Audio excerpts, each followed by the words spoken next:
ये बहुत ही बड़ा अनफॉर्चुनेट है कि हमारे देश के डाइटिशियन और न्यूट्रिशनिस्ट ने पिछले कुछ सालों में इस प्रकार के भ्रमित करने वाले आर्टिकल लिखे हैं कि डायबिटीज के मरीजों का उससे फायदा कम नुकसान बहुत अधिक हुआ है। इस संदर्भ में मैं आपको किस्सा पहले सुनाना चाहता हूं जिससे आपकी समझ इसके लिए बिल्ड हो सके और आप करेक्शन मोड में आ सके।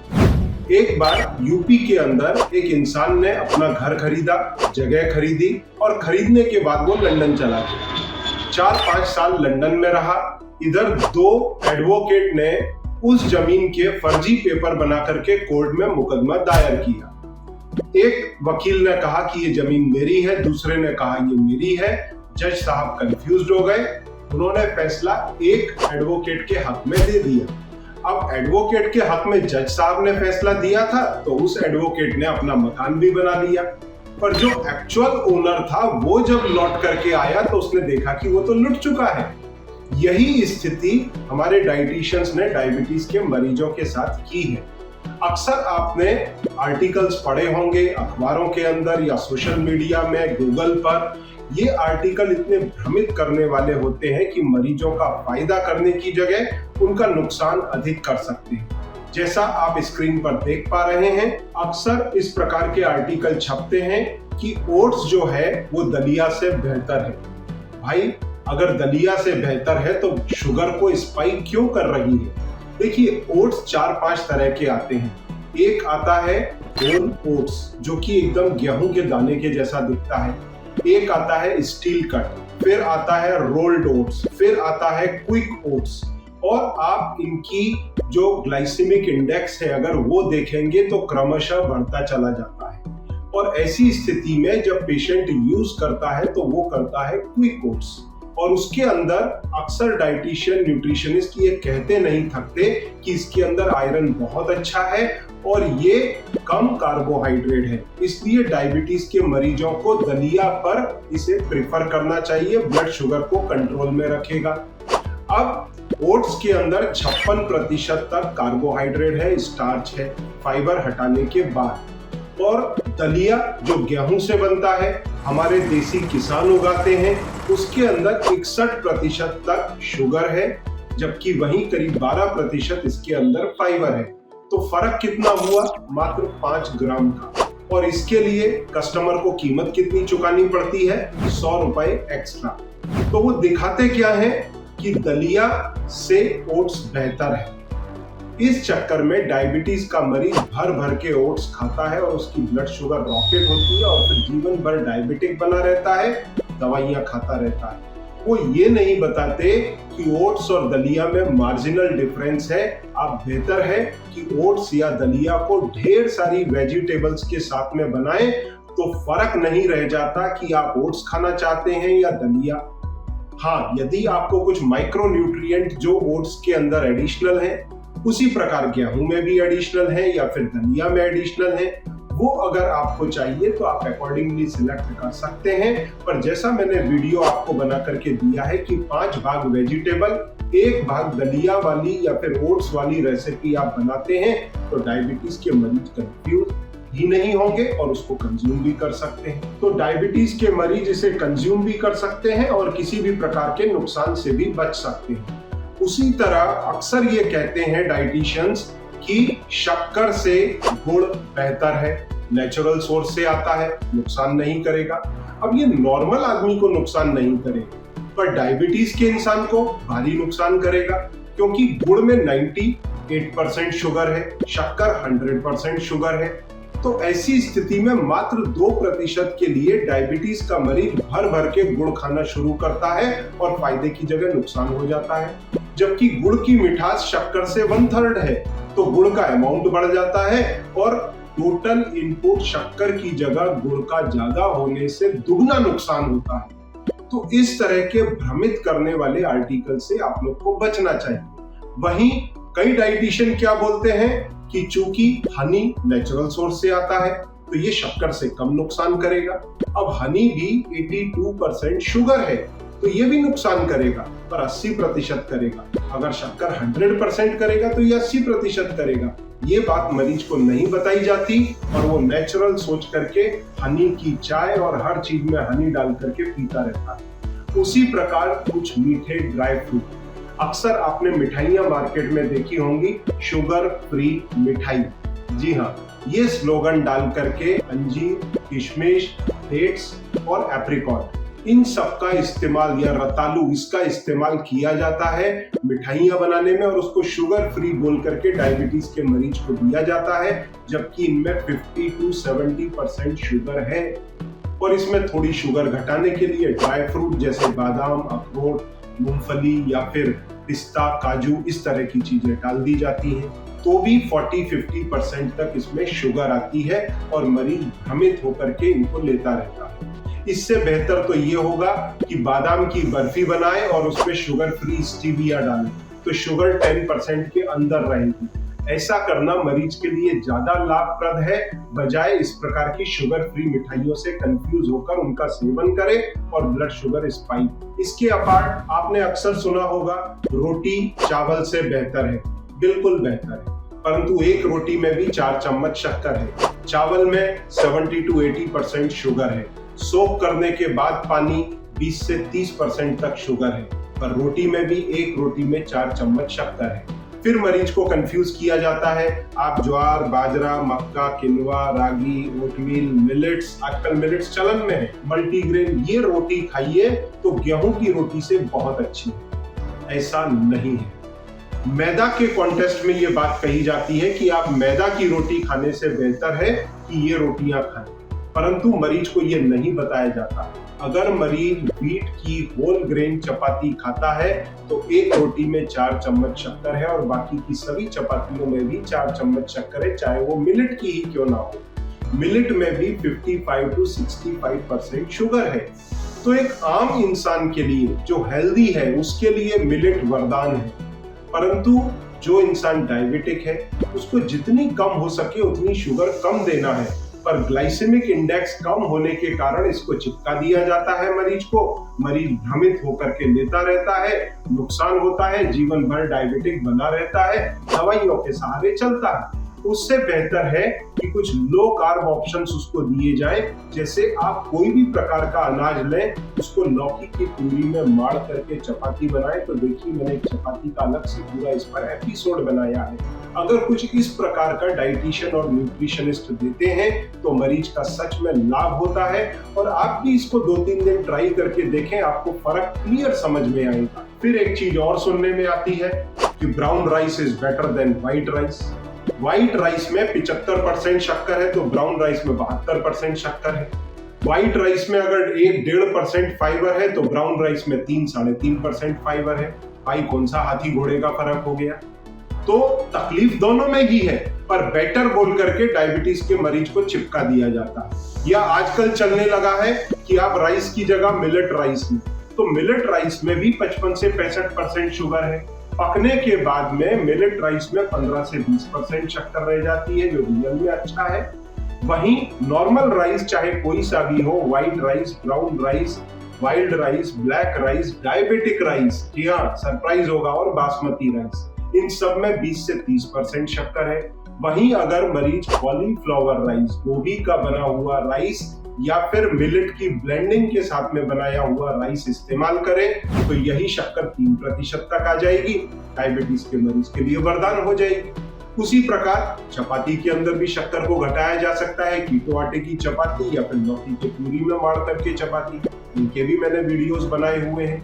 तो अगर कोई डाइटिशियन न्यूट्रिशनिस्ट को स्टफ देना है पेशेंट के लिए, इस प्रकार का अगर कुछ देता है तो ज्यादा बेहतर है। अभी कुछ समय पहले आपने देखा होगा एक भ्रमित करने वाला ऐड आया कि कटहल के आटे को अगर आप नॉर्मल आटे में मिला करके देंगे तो आपकी ब्लड शुगर 90 दिन में कम आने लगेगी। भाई कटहल के आटे को जब आप कटहल को सुखा लेते हैं तो उसकी शुगर हो जाती है 76% और उसके अंदर 14% फाइबर है। तो जो इफेक्टिव उसके अंदर स्टार्च बचा वो है लगभग 62%। वहीं अगर आप इसको गेहूं के आटे में मिलाते हैं तो गेहूं के अंदर 74% या 73% कार्ब है, वहीं 12 या 11% इसके अंदर फाइबर है, तो उसमें शक्कर आती है 61%। तो 61 और 62 में फर्क क्या रह गया? मैंने उन लोगों को बात भी की, तो मुझे वो प्ली दे करके समझाते हैं कि कटहल का आटा फ्लफी होता है, इसके लिए वो कम लगेगा, वॉल्यूम ज्यादा बनेगा। अब आप खुद देखिए, उनके ऐड आने बंद हो गए क्योंकि लोगों ने उसको कसौटी पर कसा और रिजेक्ट कर दिया। पर कितने लोगों का इसमें नुकसान होता है, इन चीजों को नहीं सोचते। अब आजकल एक शुगर करके एक और साहब आए हैं जो चावल और आटा बेच रहे हैं, यही बोल करके चिपका रहे हैं लोगों। उनसे भी मेरी इस बारे में बातचीत हुई, पर वो भी समझना नहीं चाहते। वो बोलते हैं साहब, जो मरीज खाना चाहता है उसके लिए तो हम बेटर चॉइस दे रहे हैं। तो ये बोल करके दो ना कि अगर वो आपका 80% नुकसान करेगा तो हम आपका 70% नुकसान करेंगे। मतलब उधर आपकी दोनों आंख फूटेगी तो इधर एक आंख फूटेगी।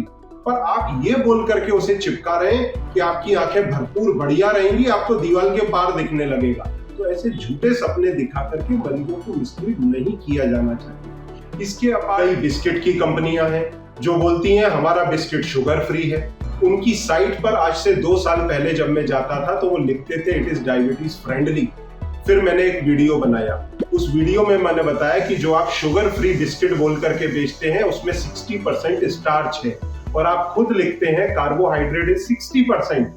जब ये कार्बोहाइड्रेट 60% है तो पेट में जाकर के इससे सीधा ग्लूकोज बनेगा और ये 60% ब्लड शुगर को रॉकेट करेगा। तो एक बिस्किट में 1 चम्मच शक्कर है। ऐसी स्थिति में जहां मरीज फीकी चाय पीता है, अपना मन मार के वो 4 बिस्किट खा के 4 चम्मच शक्कर अंदर ले जाता है, तो ये करना कहां तक सही है? फिर मैंने उसको कंपेयर किया कि भाई काजू कतली के अंदर 60% शुगर है, आटे के अंदर भी 60% शुगर है, मैदा के अंदर, तो ये दोनों भी एट पार आकर के बैठते हैं। तो अगर इस तरह की चीजें मरीजों को दिखाई जाए तो उनके दिमाग के ताले खुलते हैं, वो बेटर सिलेक्शन कर सकते हैं फॉर बेटर लाइफ। अब जब मैंने एक नया वीडियो 2 महीने पहले बनाने के लिए गया इन्हीं बिस्किट्स के ऊपर, तो अब उनकी साइट पर जाकर के मालूम है क्या देखता हूं? उन्होंने ये गायब कर दिया है कि उनके शुगर फ्री बिस्किट जो है वो डायबिटीज फ्रेंडली है। अब वो ओट्स बिस्किट के बारे में लिखते हैं कि दिस इज डायबिटीज फ्रेंडली। अब कॉशियस हो गए क्योंकि ओट्स में 10% फाइबर डला है, जबकि उधर भी 60% शक्कर है, 50% शक्कर है, पर उसको अब वो डायबिटीज फ्रेंडली एक लाइन के अंदर बोलते हैं। मतलब पूरा पेज लिखने की जगह वो एक लाइन पे आ गए हैं। तो क्या इनके पास पहले से इनके डाइटिशियन न्यूट्रिशनिस्ट नहीं है? क्या उनको ये भेद नहीं मालूम? उनके पास में मुझसे बड़े एक्सपर्ट बैठे हैं, वो सब जानते हैं, पर मरीजों को भ्रमित करके डायबिटिक रखना चाहते हैं। उनको भी इस चीज से बचना चाहिए और खास तौर से डायबिटोलॉजिस्ट को, न्यूट्रिशनिस्ट को, डाइटिशियंस को, इनको खास तौर से इस तरह की चीजों से बचना चाहिए। पेशेंट्स में अवेयरनेस देना चाहिए। इनके डाइटिशियंस के चार्ट आप देखिए, अभी भी वो भ्रमित करने वाले आते हैं। तो इन चीजों से यदि आप बचेंगे आपको लाभ होगा। इसके साथ में पहले एक चलन बना दिया जाता था कि आप डॉक्टर के पास जाते थे और डॉक्टर बोलते थे आपको कोई भी फ्रूट नहीं खाना है, फ्रूट मीठे होते हैं, आप नहीं खा सकते। भाई, रोटी के अंदर 60% शुगर है, चावल में 70% शुगर है, वो आप खाने के लिए मरीज को अलाउ कर रहे हो। फ्रूट के 100 ग्राम में 4 से 20% शुगर है, ये आप खाने से रोक रहे हो मरीज को। रोटी में 60% है, वो चलता है, परंतु फ्रूट के अंदर 4 से 20% है, वो नहीं चलता। तो अगर आपको रोकना है तो जिनमें हाई कॉन्सेंट्रेशन कार्ब का है, जैसे केला है, सीताफल है, लीची है, आम अंगूर है, इनकी मात्रा लिमिटेड कर दीजिए और बाकी के फ्रूट्स तो खाने दीजिए मरीज को। पर उन्होंने फ्रूट्स पूरे रोक दिए, जबकि इसके अंदर भरपूर विटामिन, मिनरल और एंटीऑक्सीडेंट है जो आपके लिए बेहतर है। तो अब उन लोगों का कॉन्सेप्ट धीरे धीरे चेंज हो रहा है और वो कह रहे हैं कि हाँ, आप फ्रूट्स कंज्यूम कर सकते हैं।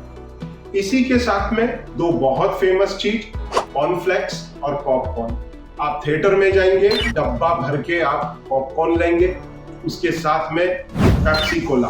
पेप्सी कोला के हर 100 ml में 2 चम्मच शक्कर है। वहीं अगर आप पूरा डब्बा लेते हैं पॉपकॉर्न का तो पॉपकॉर्न में 76% शुगर है, 14% फाइबर निकालने के बाद में 62% स्टार्च, जो किसी भी आटे या किसी भी अनाज से कम नहीं है। और बिंदास बोलते हैं मल्टीग्रेन आटा बनाना है, गेहूं, ज्वार, बाजरा, मक्का, किनवा, रागी, ये सब मिला के बना लीजिए। तो रोटी में उतना ही शुगर रहने वाला है, 2-4% का फर्क पड़ेगा। पॉपकॉर्न भर भर के खाते हैं, फिर कैरामेलाइज्ड पॉपकॉर्न गुड़ के साथ में बने हुए, तो ये सोचिए आपकी शुगर को कहां पहुंचाएंगे। फिर बच्चों को सर्व किया जाता है कॉर्नफ्लेक्स, हेल्दी है बच्चों के लिए, एनर्जी देगा, बच्चे मोटे हो रहे हैं। 80% शुगर है, आप उसके डब्बे पे उठा करके देखिए कैलॉग्स के, 80% शुगर है, और उसके साथ में दूध के साथ में फिर शक्कर। तो आप सोचिए आप कहां पहुंचा रहे हैं कार्बोहाइड्रेट को इस प्रकार की चीजें खाकर। तो इस तरह की कई सारी चीजें हैं जो डाइटिशियन और न्यूट्रिशनिस्ट के आर्टिकल से रिलेटेड हैं, भ्रमित करने वाली हैं। इनके कारण लोगों के अंदर मोटापा, डायबिटीज, कार्डियक और बाकी के कॉम्प्लिकेशन फैल रहे हैं। इनसे हमें बचना चाहिए। और सबसे आखिरी में कुछ ड्राई फ्रूट जैसे डेट्स, रेजिन्स, एप्रिकॉट, अंजीर, ये सभी 50 to 60% या 70% तक शुगर है। अगर इसकी बड़ी क्वांटिटी आप लेंगे ब्लड शुगर बढ़ाएगा। उसकी जगह पर जो फीके वाले जो दूसरे ड्राई फ्रूट्स हैं जैसे बादाम, अखरोट, मूंगफली, काजू या पिस्ता, ये मरीज को लेने के लिए सेफ है। परंतु फिर भी बोला जाता है कि नहीं, dry fruit is better and you can consume, जबकि वो ब्लड शुगर स्पाइक कर रहे हैं। और एक बड़ा ही कंट्रोवर्शियल मैंने पढ़ा है, इवन आयुर्वेदा में ये लिखा है कि मखाना खा सकते हैं। देखिए, अगर आप 8-10 दाने खा रहे हैं मखाने के, देन इट इज ओके, परंतु अगर आप भर के बॉल खा रहे हैं तो आपकी ब्लड शुगर स्पाइक करेगा। एक पेशेंट था, वो पूरी बॉल भर के खीर खाती थी और फिर बाद में हॉस्पिटलाइज होना पड़ा। भाई, मखाने के अंदर 60% कार्ब है, 14-15% उसमें फाइबर है। This is rich in fibre, light in weight. तो अगर आपको 4-6 दाने घी के अंदर फ्राई करके खाने हैं, मसाला डाल के खा सकते हैं, पर बॉल भर के क्वांटिटी नहीं ले सकते। और मखाने को हर कोई रिकमेंड करता है, डायबिटीज है और वेट लॉस के लिए रिकमेंड करता है। अगर वेट लॉस के लिए मरीज मखाने खाएगा तो उसकी ब्लड शुगर स्पाइक करेगी, साथ में इंसुलिन स्पाइक करेगा और फैट बर्निंग रुक जाएगी। तो इस तरह की भ्रमित करने वाली चीजें मार्केट के अंदर भरपूर चल रही हैं और मुझे मालूम है इस पूरे आर्टिकल को लेकर के कई लोग कमेंट करने वाले हैं। मैं आप सभी से एडवांस में क्षमा चाहता हूं अगर मैंने आपकी किसी भावना को हर्ट किया है, और अगर आपको लगता है कि मेरे कंसेप्ट में कहीं कमी है, आप नीचे कमेंट डालें, या तो मैं आपको करेक्ट करूंगा या आप मुझे करेक्ट करना, दो में से एक चीज होगा। और अगर वो कमेंट्स ज्यादा नंबर में हुए तो डेफिनेटली मैं एक अलग से एपिसोड भी उसके ऊपर अपने क्लैरिफिकेशन के साथ बनाऊंगा। पर ये जो मेरी ऑब्जर्वेशंस हैं, ये सैकड़ों, हजारों, लाखों पेशेंट्स के ऊपर टेस्ट करने के बाद है। आप भी बजाय इस पे कमेंट करने के 3 दिन इसको एक्सप्लोर करें ठीक से और फिर कमेंट करें, तो ये ज्यादा बेहतर होगा समाज के लिए, लोगों के लिए, हमारे और आपके। Thank you very much.